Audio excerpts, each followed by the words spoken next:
दोस्तों नमस्कार, मैं राम सूरत यादव।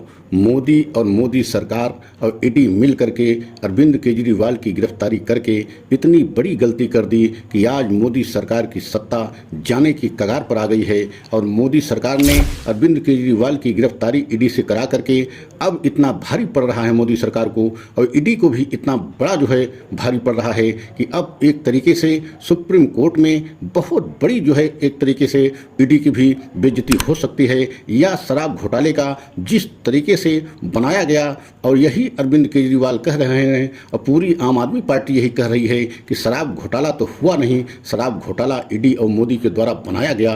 तो अब प्रधानमंत्री मोदी के लिए और ईडी के लिए अरविंद केजरीवाल बहुत बड़ी मुसीबत बन गए हैं। और हर मिनट जब तक जेल में रहेंगे एक तरीके से मोदी के लिए बहुत बड़ा नुकसान कर रहे हैं, क्योंकि पूरे देश में लहर चल रही है। और आज हम यही आपको बताएंगे, पूरे मीडिया में, हर चैनल में, हर अखबारों में यही छप रहा है कि अरविंद केजरीवाल को कहीं से राहत नहीं मिल रही है। लेकिन ये सच्चाई नहीं है। अरविंद केजरीवाल तो राहत चाह नहीं रहे हैं, अरविंद केजरीवाल बाहर आना नहीं चाह रहे हैं, जबकि ईडी और प्रधानमंत्री मोदी सरकार चाह रहे हैं कि किसी भी तरीके से अरविंद केजरीवाल बाहर आएँ, क्योंकि हर मिनट, हर घंटे, हर दिन छवि प्रधानमंत्री मोदी की और बीजेपी सरकार की एक तरीके से अरविंद केजरीवाल की गिरफ्तारी होने से खराब हो रही है। और दिन प्रतिदिन बीजेपी का वोट प्रतिशत भी गिर रहा है। और जो भी इंटरनल सर्वे कराए गए हैं उसमें बीजेपी को इतना बड़ा नुकसान दिखाई दे रहा है कि अगर अरविंद केजरीवाल दिल्ली के चुनाव होने तक, मतलब 25 मई तक अगर जेल में रह गए तो दिल्ली की एक भी सीट लोकसभा की बीजेपी नहीं जीत पाएगी। तो आज हम इसी पर बहुत बड़ा सच का खुलासा करने जा रहे हैं कि क्या अरविंद केजरीवाल बाहर आना ही नहीं चाह रहे हैं। अरविंद केजरीवाल के प्लान में बीजेपी और ईडी इस कदर फंस गई हैं कि अब ईडी और बीजेपी के लिए बहुत बड़ी मुसीबत हो गई है। तो अगर हमारे चैनल पे आप पहली बार हैं तो लाइक सब्सक्राइब करें, वीडियो को अंत तक देखें। और सबसे पहले आपको हमें बताना चाहते हैं कि पूरे देश में यही चर्चा का विषय बना हुआ है कि अरविंद केजरीवाल को कहीं से राहत नहीं मिल रही है। सच्चाई ये है कि अरविंद केजरीवाल राहत चाह नहीं रहे हैं। अरविंद केजरीवाल चुनाव तक जेल से बाहर आना नहीं चाह रहे हैं। और आपने देखा भी है कि जो याचिका सुप्रीम कोर्ट में अरविंद केजरीवाल की तरफ से लगाई गई है, वही दलील, वही याचिका हाई कोर्ट में लगाए थे। मतलब अरविंद केजरीवाल जमानत नहीं चाह रहे हैं, जमानत की याचिका उनके तरफ से लगाई ही नहीं गई है। पूरे एक तरीके से ईडी के सिस्टम को चैलेंज किया गया है कि ईडी के द्वारा जिस तरीके से अरविंद केजरीवाल को गिरफ्तार किया गया है वह सारी प्रक्रिया ईडी की गलत है। और उस ईडी की प्रक्रिया को ही पूरा एक तरीके से चैलेंज किया गया है।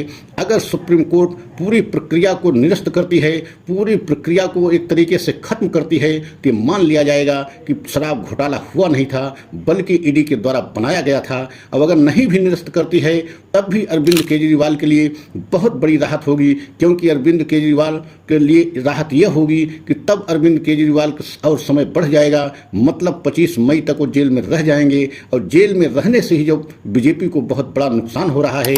और आप देख भी रहे हैं कि अरविंद केजरीवाल के जेल जाने के बाद से दिल्ली में जो भी इंटरनल सर्वे हो रहे हैं उसमें बीजेपी को यही दिखाया जा रहा है कि जितने समय तक अरविंद केजरीवाल जेल में रहेंगे उतना ज़्यादा बीजेपी को नुकसान हो रहा है। और सिर्फ दिल्ली में ही नहीं, पूरे देश में ये संदेश जा रहा है कि ईडी के द्वारा मोदी जी अरविंद केजरीवाल को जेल भेजा है। और आपको ये भी बता दें कि जिस तरीके से सभी मीडिया चैनल यही बता रहे हैं कि अरविंद केजरीवाल को राहत नहीं मिल रही है, अरविंद केजरीवाल राहत चाह नहीं रहे हैं। एक ऐसा प्लान अंदर रह करके अरविंद केजरीवाल ने बनाया है जिसमें ईडी और बीजेपी दोनों फंस करके इस समय फड़फड़ा रही हैं। और आपको ये भी बताना चाहते हैं कि ईडी अब चाह भी रही है, मोदी भी चाह रहे हैं कि किसी कीमत पर अरविंद केजरीवाल जल्दी से बाहर आएँ, क्योंकि बीजेपी को नुकसान बहुत ज़्यादा हो रहा है। लेकिन कैसे आएंगे, चाह करके भी ईडी अब अरविंद केजरीवाल को बाहर नहीं कर सकती, क्योंकि अभी तक तो जमानत याचिका को उन्होंने दाखिल ही नहीं किया है। अभी तक यानी उनकी लड़ाई केजरीवाल की चल रही है, मतलब लोअर कोर्ट से सुप्रीम कोर्ट तक, वह ईडी के पूरे सिस्टम पे चल रही है कि ईडी के जो भी सिस्टम प्रक्रिया के तहत अरविंद केजरीवाल की गिरफ्तारी हुई है वह सारी प्रक्रिया गलत है। तो जमानत देने की तो बात ही नहीं है। अगर पूरे सिस्टम को, पूरी प्रक्रिया को सुप्रीम कोर्ट ने गलत मान लिया तो आप समझ सकते हैं कि बीजेपी को और बहुत बड़ा नुकसान हो जाएगा, क्योंकि पूरे देश में ये संदेश चला जाएगा कि ईडी के द्वारा पूरे विपक्ष के नेताओं को परेशान किया गया, विपक्ष के नेताओं को जेल भेजा गया और यही परिणाम के लिए अब बीजेपी डरने लगी है कि आने वाले समय में जिस तरीके से सुप्रीम कोर्ट ने नोटिस जारी करके 10 दिन का समय देते हुए ईडी से पूरा जवाब दाखिल करने को कहा है, अब ईडी के हाथ पांव फूल गए हैं क्योंकि 10 दिन में जवाब ईडी दाखिल करेगी। उसके बाद अरविंद केजरीवाल को 3 दिन का समय दिया गया है, मतलब 27 अप्रैल तक अरविंद केजरीवाल की तरफ से जवाब दाखिल किया जाएगा और 29 अप्रैल को सुनवाई होगी। मतलब ये महीना धीरे धीरे खत्म हो जाएगा और अब सुनवाई सुप्रीम कोर्ट को ईडी के पूरे सिस्टम पर, ईडी की पूरी प्रक्रिया पे करनी होगी कि क्या पूरी प्रक्रिया ही ईडी की गलत थी और एक गलत प्रक्रिया के तहत या मोदी के इशारे पर अरविंद केजरीवाल की गिरफ्तारी हुई है।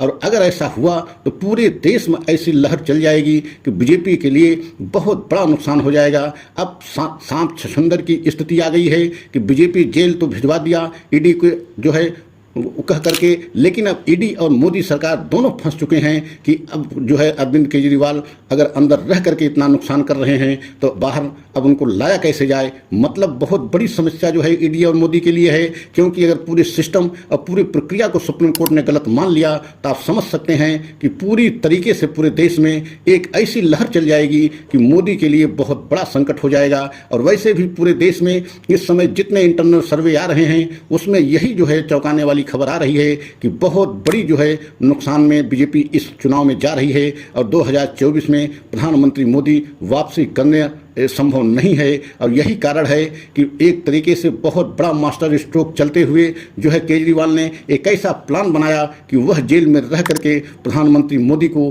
बहुत बड़ा नुकसान करने के जो है प्लान बनाया और उस प्लान में बीजेपी और ईडी फंस भी गई है। अब चाह करके भी जो है केजरीवाल को बाहर नहीं कर सकते और सुप्रीम कोर्ट भी अब चाह करके भी अभी बाहर नहीं कर सकते, क्योंकि अभी तक तो अरविंद केजरीवाल की तरफ से जो जमानत याचिका दाखिल ही नहीं की गई है, पूरे सिस्टम को चैलेंज किया गया है। तो यही कारण है कि एक तरफ जो है केजरीवाल ने ऐसा प्लान बना दिया अंदर जाकर के कि अब मोदी और पूरे ईडी सिस्टम पूरी तरीके से हिल गए हैं और ऐसा लग रहा है कि यही कारण है कि 2024 में अब मोदी को बहुत बड़ी मुश्किल का सामना करना पड़ेगा।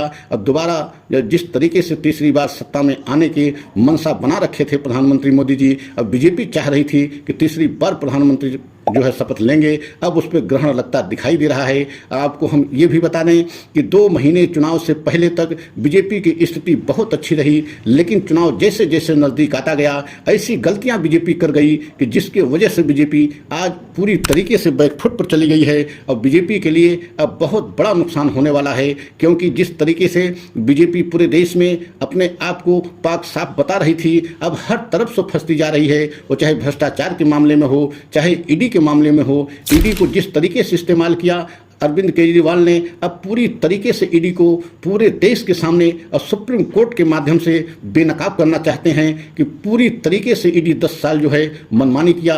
आम आदमी पार्टी के बड़े बड़े नेताओं को 1-1.5 साल से जेल में रखा है और उसी के जो है परिणाम स्वरूप अरविंद केजरीवाल को भी जेल में रखा। लेकिन अब गले की फांस बन गए हैं केजरीवाल, खासकर ईडी के लिए और जो है प्रधानमंत्री मोदी और मोदी सरकार के लिए। तो अगर हमारा यह वीडियो आप सभी देशवासियों को अच्छा लगा हो तो लाइक सब्सक्राइब करें। कमेंट में ये भी बताएं कि यह सच है कि नहीं है कि अरविंद केजरीवाल राहत चाह नहीं रहे हैं, बल्कि वो अंदर रह करके बीजेपी को बहुत बड़ा नुकसान करेंगे। और बीजेपी की सत्ता को हिला दिया है अरविंद केजरीवाल अंदर रह करके, और यही कारण है कि अब पूरे सिस्टम और ईडी को एक तरीके से गलत साबित करके ही जो है केजरीवाल दम लेंगे और इससे बीजेपी को बहुत बड़ा नुकसान होगा। तो हमारा सच आपको अच्छा लगा हो तो लाइक सब्सक्राइब करें, कमेंट के द्वारा अपनी राय अवश्य दें। अगला वीडियो पुनः लेकर के आएंगे। जय हिंद, जय भारत।